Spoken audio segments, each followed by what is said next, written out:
I was having a conversation yesterday with a fellow, and it was pretty obvious that we'd both dealt with people that know it all.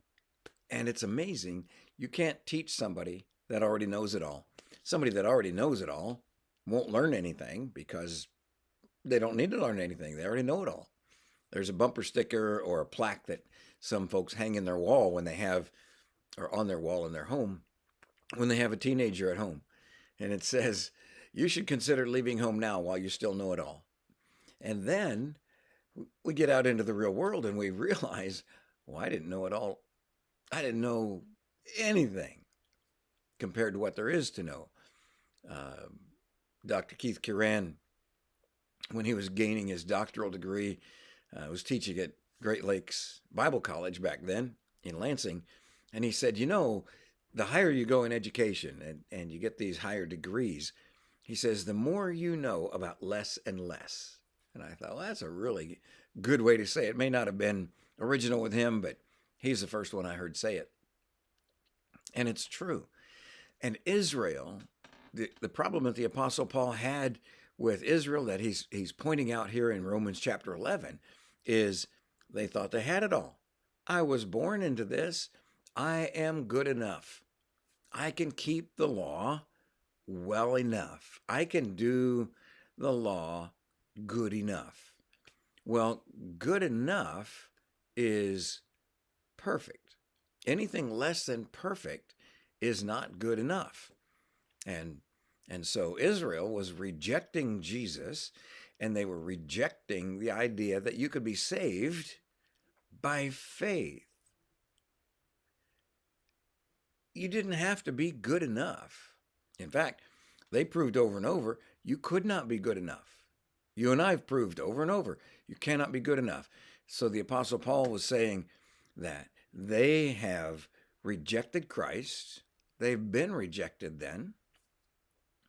And the gate was opened into the kingdom for the Gentiles. Another conversation yesterday, we noted that the Apostle Paul, wherever he went to a new city, he always went to the Jews first. The gospel always has been preached to the Jew first, and then to the Gentile, or then to the Greek. And for us who are Gentiles, how marvelous it is that the kingdom has been opened unto us.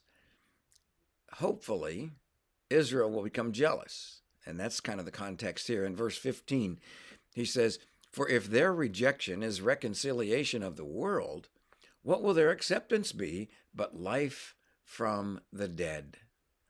And this is another one of the statements here in this chapter that negates the idea that God chooses individuals who will be saved and individuals who will not be saved. He's saying, when Israel converts, it's going to be life to them from the dead. The same death that everyone else experiences, the Jew also experiences that spiritual separation from God. And the Jew, the Gentile, it doesn't matter who you are. Everyone has sinned and fallen short of the glory of God. Everyone needs Jesus. And the only salvation available to humanity is through Jesus. There is no other name. There is no other door. There is no other pathway. His name is Jesus, and I'm thinking that God is gracious and kind to offer us a way. Let's take advantage of it, and let's tell somebody else about the life from the dead that's available, whether they're Jew or Gentile. Doesn't matter. Red, yellow, black, or white, doesn't matter. If you're a human being and if you're breathing, the invitation is open. Come to be saved. Come to be cleansed. Come to be wrapped in his righteousness through Jesus Christ. Because God loves you. And because God loves you, we love you too.